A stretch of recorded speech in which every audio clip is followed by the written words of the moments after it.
Here's a question for all of you out there. Can you love the way that you live at any age? Well, joining us is real estate mogul and author Charlie Lewis Jr. of No Apologies, Love the Way You Live at Any Age. Thank you so much for being in here Thanks for with having us. me. Thanks for having me. So I gotta say, I do have a copy of your book. I am obsessed because even though the book is tailored to those 50 plus, or actually say double nickel. Double nickel. Double nickel, right?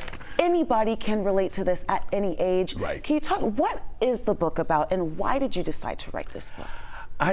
Good question. I decided to write the book because I was at a point in life where I realized during the course of our lives, when you get in your mid-50s, you don't have a mentor.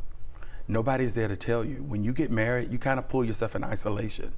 And so if you don't build community along the way of your life, if something was to go wrong, your career or your relationship, and you need to pivot, you don't have anyone to talk to if you have not built that community.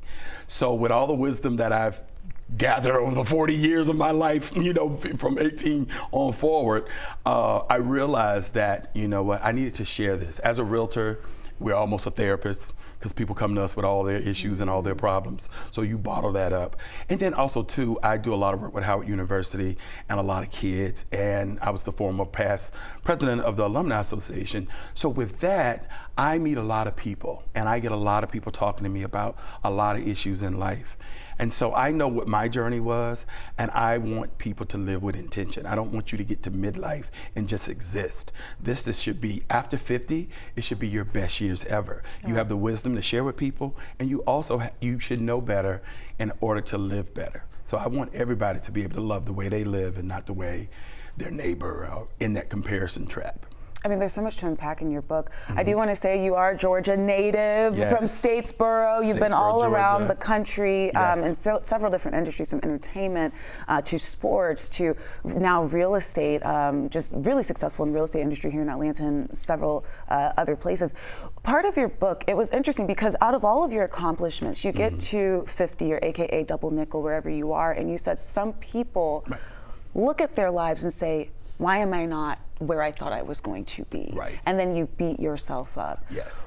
Can you talk to us a little bit about why you wrote about that and what that real experience is from those who came across in your life and for you as well? Yeah, because I think the thing is, what I always witness, so many people, and that gets into the 8 dimensions of wellness that are in the book. Yes. And that's occupational wellness. You get to a point in life where you feel stuck, or you feel like, God, I didn't do what I thought I could do. Well, there's never not enough time for you to do that. You can begin that pivot at any time in your life. But what we do, we choose to say, you know what, I'm at 55, I'm at the retirement age, I'm just gonna ride this out. And that's no way to live, because you just start existing and you start drifting. And so what contribution are you making to society? What contribution are you making to the kids or people in your life, your family? So I always want people to say, hey, you know what, just let's take a step back, look at yourself, look at the life that you want to create for yourself, and be intentional about doing that. Can you talk to me a little bit about your personal journey growing up as a gay man in the South, a Black gay man in the South? Yeah. You wrote about this in your book, and you chose, you're thriving now, right? Yes, yes. Was that how it always was? It was always intentional to be great. And so for me, as a Black gay man, I come from a very religious family. I have 14 ministers in my family. My sister's a bishop of the United Methodist Church. So it's kind of hard. You're fighting that tug of war. And when somebody's telling you that something is right and something is wrong, and you're feeling this growing up when you're, you know, a teen. So for me, I was always ambitious. I was always in honors classes, top honors classes. I went to Howard, went to grad school. So it was always about my career. So I had always placed, and at my age, it was about placing your career first. The relationship came second. And the reason why, because the time in the era that we grew up, you know, kids today are more freer and they can come out and they can flourish. Back then, you were afraid that you were going to get kicked out the house, all of those things. So some people still are. Yeah, but it was. I always had that ambition, and in my family, all of us went to college. So we're double degree, triple degrees. Some of us. Come on now. so for me, it was always about thriving and getting out and doing the work that you wanted to do, but doing what was calling to me, and being clear of that, and listening to your heart. And saying, you know what, that's not for me, let me pivot. And so that's why during the course of my life, I went from finance to marketing to sports marketing, to working for an agency to real estate. And now we have a new career. Yeah. And I mean, even your life story on the big streaming screen and Netflix's hit show forever, Uncle Charlie, is based upon you. Yeah. Can you just talk about, how cool is that? It was so surreal to see that. Faith, my friend Marbucker Keel, we love her to death for all her things that she's done, Girlfriends, the gang. Love the show, by the way. Being Mary Jane, yes. Oh my gosh. So, it was funny sitting with her and talking to her about, we always go out when she comes to New York, and we would always walk the streets. I found her property in New York and everything like that. And she said to me one day, she said, I'm going to put you in my next series. Wow. And I said, okay, well, what did that mean? I didn't know, and I didn't ask the question.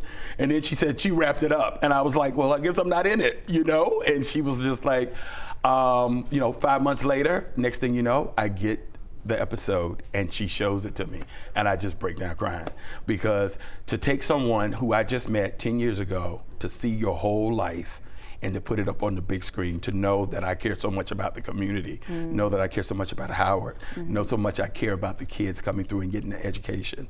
That was so important to me. And so the show is successful. It's coming back for season 2. That's right. And Uncle Charlie's coming back again. And even in Uncle Charlie's scenes in that show, it really speaks to your book too, right? You're talking about this young couple. Yes. They were going through an issue when they were on Martha's Vineyard, where we saw Uncle Charlie. I want to lead that into my next question. If there was a call to action from this book, from readers or people who are watching this interview right now, what would that be? Well, in each chapter, good question, in each chapter, we have reflections and realignment. And so for you, we want you to do the work. I wrote this with my good friend, Nathan Hale Williams, who's a Emmy-nominated director. And we made it fun. And we wanted you to think. So in the first chapter, which is the emotional wellness, we talk about how would you reparent yourself if you had to? When was the first time you were physically told you were loved? Or what did love look like in your house? And write those down. And then how would you think about doing that differently? So then therefore you can start doing the work. Because this book is for people who have started doing the work. And I want you to continue that. I want to be your friend that you can say, hey, let me ask Uncle Charlie, what should I be doing? So it's so much knowledge and gems in here. Yes. I need you guys to pick it up. I will say, I haven't gotten through it yet, but I have started it. Yes. And every 2 seconds, Shaw, I'm just like, yes. It is relatable. Thank you so much for coming to Thank you for 11 Alive. We know that you are on the start of your book tour. We will be there tonight at the Gathering Spot. Very excited to moderate with you. But ladies and gentlemen, Mr. Charlie, Uncle Charlie, no apologies. Love the way you live at any age. That book is out now. Yes, it is. Congratulations. Thank you so much. You're welcome.